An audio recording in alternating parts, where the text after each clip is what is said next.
Hi, and welcome to day one of my diary entry about my literacy experiences in schools. I have chosen to reflect on my most recent placement as I'm completing it this week. I will be reflecting on the key concepts of effective teaching literacy practices as well as important considerations. These have been presented to me through my university course materials and include In Teachers' Hands, Effective Literacy Teaching Practices in the Early Years of Schooling by Luden et al. And our prescribed textbooks by Susan Hill, Developing Early Literacy Assessment and Teaching. So the link between children's growth in English literacy and their teachers' classroom teaching practices is divided into 6 dimensions that make up this collective of effective teaching. I have already discussed these throughout my Weebly page, but just to quickly recap, they are participation, respect, knowledge, differentiated instruction, support, and orchestration. So whilst on placement, I'll be using these as my main framework for reflecting and critiquing on teaching and focus on a particular dimension for each of my placement days. So today was my first day and I decided to look at 2 dimensions, participation and respect, as I thought they worked well together. And I was put into a prep class, which was very exciting. Firstly, my mentor's approach to the whole teaching environment strongly suggested to me that there was a great sense of respect in the learning space. There was students' artworks, there are visual literacy cues, such as the alphabet on each individual student's table.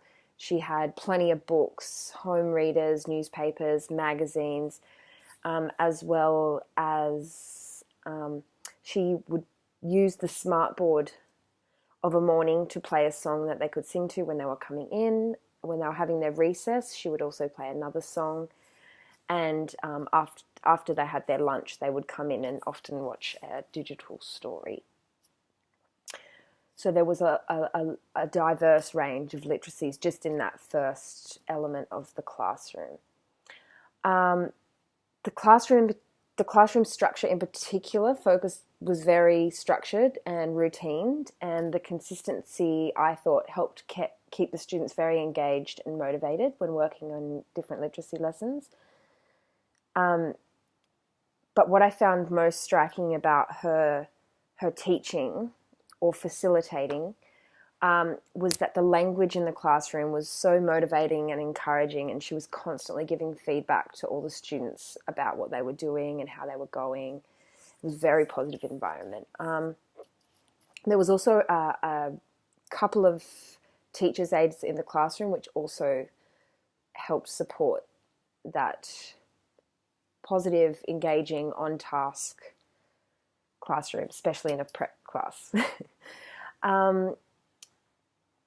Her literacy tasks, I found, were very strongly focused on creative and craft-based activities, which I think automatically gains students' engagement and motivation to participate. But what I loved most about her implementing these activities was the fact that her students got to take control of their learning. So they were learning about the letter Z and creating their own sort of artistic visual displays of what they thought that letter encompassed. So I found that quite engaging, but I also found that there was full participation in the classroom, but also a great respect for her and the teachers' aides in the classroom. So all in all, the participation and respect in her classroom definitely comes back down to the way that she communicates with the students and her strong knowledge of each student in her classroom, because the lessons, she could really relate the lessons to what she knew the students were interested in. And so I found that